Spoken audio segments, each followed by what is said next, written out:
चाहिए कि भाई आपके सिलेबस में क्या है। पेपर 1 में आपके सिलेबस में है कि एजुकेशन क्या है, formal informal and non formal settings of education क्या है, एजेंसी ऑफ एजुकेशन क्या है। उसके अलावा जो दूसरी यूनिट है वो इंटरडिसिप्लिनैरिटी नेचर ऑफ एजुकेशन है, जिसमें कि फिलोसफी, सोशियोलॉजी और साइकोलॉजी के कैसे वो इंटरडिसिप्लिनरी है और उसके संदर्भ में कुछ कुछ उसके टॉपिक्स हैं। ओके, तो शुरू करते हैं। मैंने कुछ प्रयास किया है कि भाई आपसे कुछ डिस्कस किया जाए कैसे आप एग्जाम देंगे जब आपको कोई आइडिया नहीं है।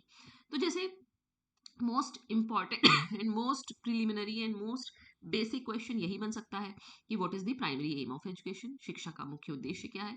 तो सोशलाइजेशन हो सकता है, इंडिविजुअल डेवलपमेंट हो सकता है, इकोनॉमिक ग्रोथ और ऑल ऑफ द अबव सब आपसे पूछे गए हैं। तो हमको पता होना चाहिए कि ये सभी शिक्षा के उद्देश्य हैं। सामाजिकरण भी है, व्यक्ति का विकास भी है, आर्थिक विकास भी है, तो हम ऑल ऑफ द अबव को टिक लगा देंगे।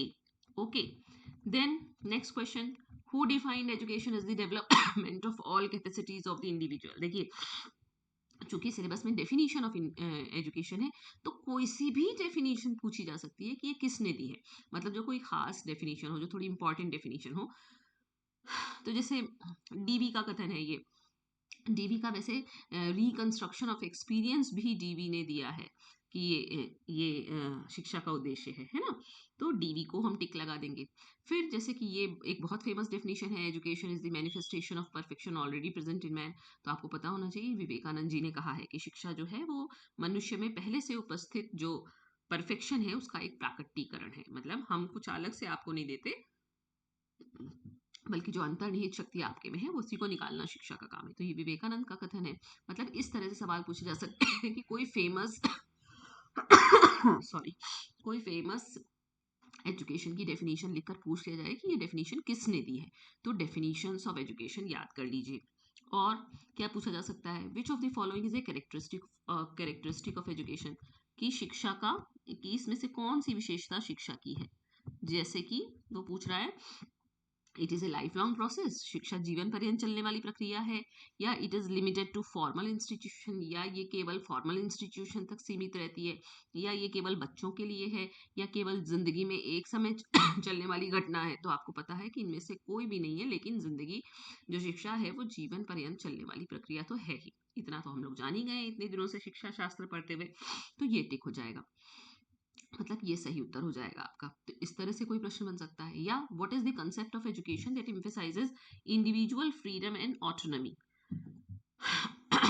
कि शिक्षा का वो कौन सा संप्रत्यय है जो कि मनुष्य की स्वतंत्रता और स्वायत्तता पर बल देता है। तो हमको पता होना चाहिए आपका कि ये प्रोग्रेसिव एजुकेशन का कंसेप्ट है, या प्रोग्रेसिव एजुकेशन का ये मोटो है।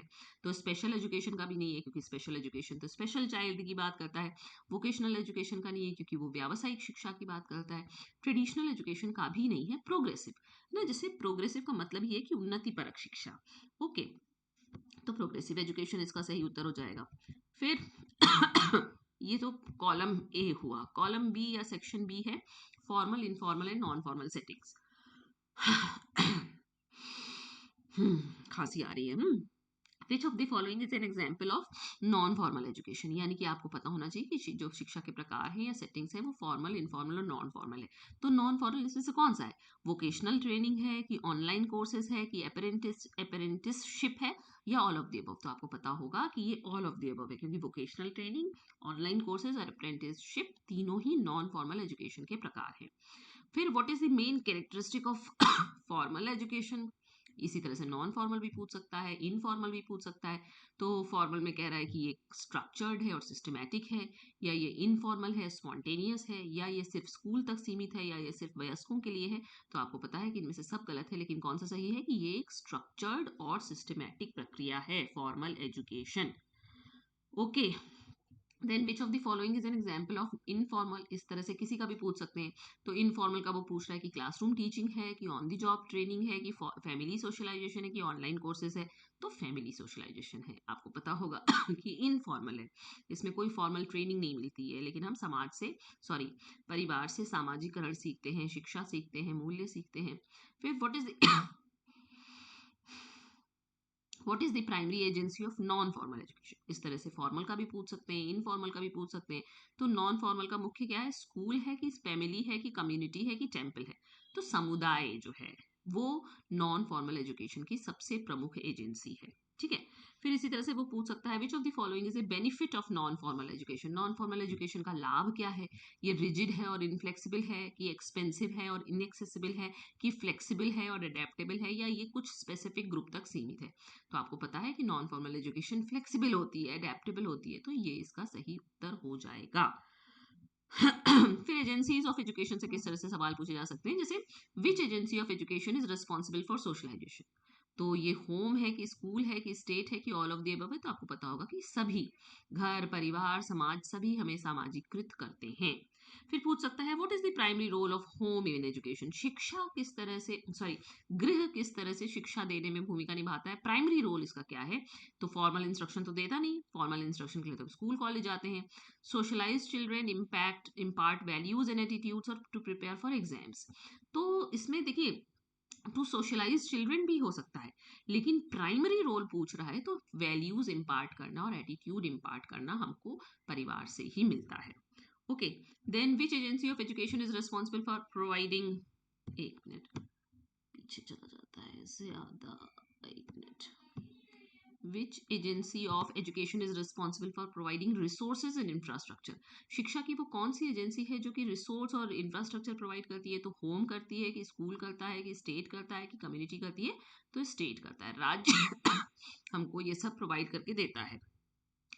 फिर what is the main function of the school in education. विद्यालय का शिक्षा में क्या योगदान है, तो टू प्रोवाइड फॉर्मल इंस्ट्रक्शन, या टू सोशलाइज चिल्ड्रन, या टू प्रमोट इंडिविजुअल डेवलपमेंट, या ऑल ऑफ द अबव। तो स्कूल सभी कुछ करता है, तो ऑल ऑफ द अबव हो जाएगा। फिर which agency of education is responsible for setting policies and standards. Education की वो कौन सी एजेंसी है जो कि पॉलिसी और स्टैंडर्ड सेट करती है, तो ये स्टेट करता है, होम तो करता नहीं है।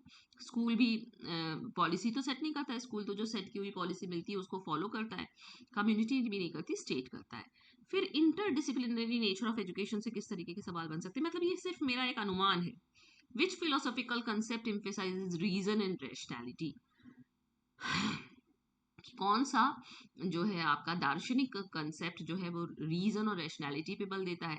तो क्या रैशनलिज्म देता है, कि एग्जिस्टेंशियलिज्म देता है, कि प्रैग्मेटिज्म देता है, कि आइडियलिज्म देता है। खैर आपके कोर्स में भी ये फिलोसफी नहीं आई है, लेकिन कुछ भी सवाल बन सकता है बनने के लिए, क्योंकि बिलीफ, फेथ, रीजन और रैशनैलिटी फिलोसफी में यही दिया हुआ है, तो रैशनलिज्म ये काम करता है। फिर what is the relationship between faith and reason in education. Faith और रीजन जो है वो एजुकेशन में उनका क्या कंसेप्ट है, तो वो दे आर कॉम्प्लीमेंट्री, एक दूसरे के पूरक हैं। फिर विच of the following is an example of interdisciplinary approach in education. शिक्षा में इंटरडिसिप्लिनरी अप्रोच को कौन सा एग्जाम्पल फुलफिल कर रहा है, कि teaching science and mathematics separately, कि साइंस और मैथमेटिक्स को अलग अलग पढ़ा हो, या एक विषय पर फोकस करो, या रियल वर्ल्ड एप्लीकेशन को इग्नोर करो, या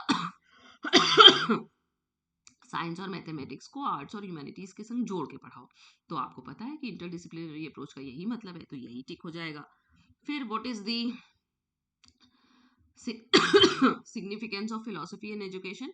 जो शिक्षा में दर्शन शास्त्र की क्या महत्ता है, तो ये शैक्षिक प्रश्नों के उत्तर देती है, या ये क्रिटिकल थिंकिंग को डेवलप करने में हेल्प करती है, या ये डॉगमेटिक थिंकिंग को प्रमोट करती है, या ये इररिलेवेंट है शिक्षा के लिए। तो आपको पता है कि फिलोसफी से हमको क्रिटिकल थिंकिंग डेवलप करने में मदद मिलती है। Okay, then which of the following is a characteristic of an educated person. कुछ नहीं, तो यही सवाल, कि नैरो स्पेशलाइजेशन उससे मिलता है, कि ब्रेथ ऑफ नॉलेज मिलता है, कि लैक ऑफ क्यूरियोसिटी है, कि इंटॉलरेंस है।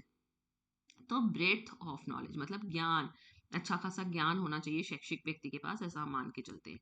फिर इसका ई सेक्शन, ई जो साइकोलॉजी है, साइकोलॉजी से किस तरीके के प्रश्न बन सकते हैं, तो वो पूछ रहा है कि what is the primary focus of educational psychology. शैक्षिक मनोविज्ञान का मुख्य फोकस क्या है, तो क्या शिक्षण विधियां हैं, कि लर्निंग प्रोसेस है, कि करिकुलम डिजाइन है, कि असेसमेंट टेक्निक है। तो लर्निंग प्रोसेस जो है वो एजुकेशनल साइकोलॉजी का फोकस है, क्योंकि एजुकेशनल साइकोलॉजी हमको मतलब साइकोलॉजी हमको बताती है कि किस तरह से सिखाया जाए, सीखने के नियम साइकोलॉजी में पढ़ाए जाते हैं। फिर which of the following is a characteristic of a child's nature।